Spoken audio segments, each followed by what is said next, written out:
आपको थोड़ी बहुत तकलीफ भी होगी, पर यदि दुनिया के कहने से धर्म को छोड़ दोगे तो अनंत भवों में अनंत दुख भोगने पड़ेगा। इसलिए ही ना दूसरों के कहने पर किसी को छोड़ देने की आदत अच्छी नहीं।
संस्कृति में माना जाता है कि सीता जी पृथ्वी समाधि। यहाँ पर कल्पना की गई है कि पृथ्वीपति अरिका के पास उन्होंने दीक्षा ली और वे उनमें ही उनके आश्रम में ही समा गए। इसी वजह से दुनिया कहने लगी सीता जी पृथ्वी में समा गई।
सीता माता का शुद्ध शुद्धात्म में समा गया।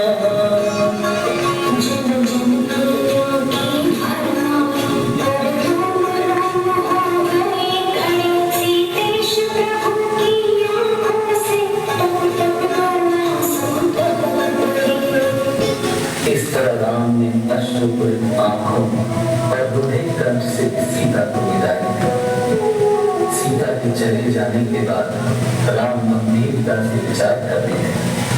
वे सोचते हैं कि रावण ने उनका अपहरण किया, इसकी उनकी क्या गलती थी? यदि वो रावण के घर रही और हम उन्हें 6 महीने तक नहीं छुड़ा पाए तो इसमें सीता की क्या गलती थी? उन्हें छुड़ाकर हम घर ले आए, उन्हें अपने घर में रखा, इसमें सीता की क्या गलती थी? गलतियां हमारी थी और तब उन्हें भोगना पड़ा।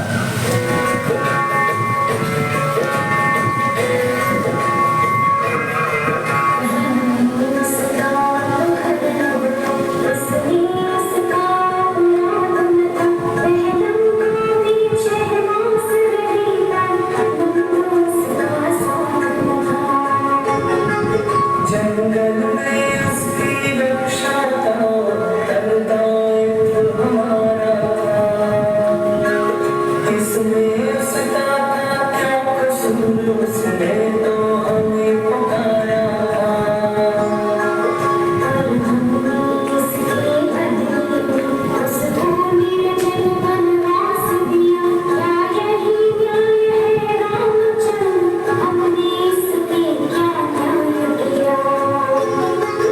जननायक तो उसको कहिए जो न्याय तुला पर तोल सके, जनता के मन को ना देखे बस न्याय में पृथ्वी खोल सके।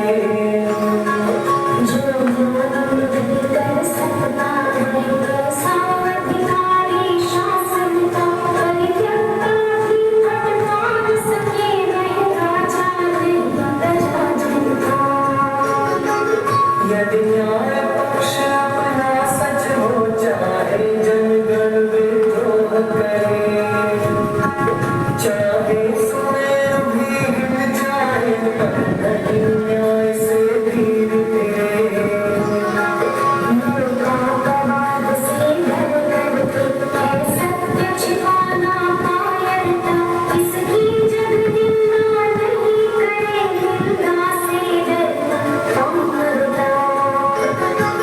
बहुमत का कहना सच्चा है, बहुमत कहते थे माफ करो, क्या पाप न्याय कहलाएगा तो दीनहीन असहाय मरो।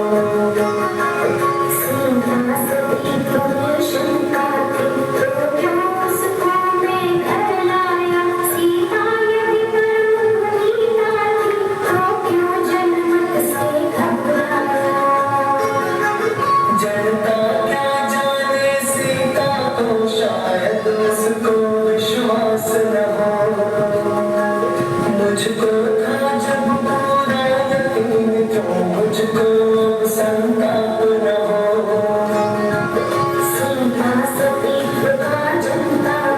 विश्वास दिलाना था मुझको जो अपनी परीक्षा आज हुई स्वीकृत होती उस दिन उसको, स्वीकृत होती इस दिन उसको, स्वीकृत होती उस दिन उसको।